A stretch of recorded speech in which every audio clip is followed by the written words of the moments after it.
Arestado ang isang construction worker na nilooban ng bahay ng isang NBI agent sa Antipolo, Rizal. Aminado sa pagnanakaw ang suspect na target daw makuha ang baril ng biktima. May unang balita, si EJ Gomez. Sa selda ang bagsak ng 28 anyos na lalaking ito na nag-akyat bahay umano sa Antipolo City. Sa investigasyon ng pulisya, tinarget ng suspect na isang construction worker ang bahay na kalapit lang ng kanyang pinagtatrabahuhan sa isang subdivision sa Barangay San Roque. Nakisuyo raw ang 60 anyos na biktima sa suspect na magpaihaw ng pagkain para sa kanyang kaarawan. Hindi raw natuloy ang selebrasyon sa bahay ng biktima at sa halip sa isang resort sila pumunta. Kaya itong suspect nagka-idea na walang tao doon sa bahay.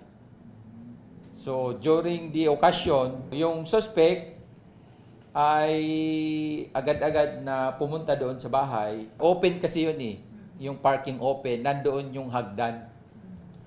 Without knowing na yung tapat ng bahay ng biktima ay mayroong CCTV. Kita sa CCTV ang pagpunta ng suspect sa bahay gabi noong June 29. Ayon sa pulisya, ginamit ng lalaki ang hagdan para makaakyat at sa bintana dumaan para makapasok sa bahay. Atin po palang biktima ay isang NBI agent. Nung pag-uwi nila, nakita nila na bukas na nga yung yung kanilang bintana, nandoon pa yung hagdan. Sa follow-up operation, itinuro ang suspect na mga kasamahan niyang trabahador sa kalapit na construction site.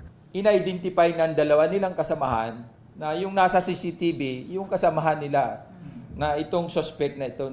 Ikaw yan sabi niya pero hindi pa rin siya umaamin. So ang ginawa ng ating mga investigador ay pinuntahan nila yung tinitirahang bahay, na tinutulugang bahay doon sa construction site. At doon nga nakita yung mga item na ninakaw. Na-recover ng pulisya ang mga ninakaw na cellphone, alahas at cash na nagkakahalaga ng mahigit 50,000 piso.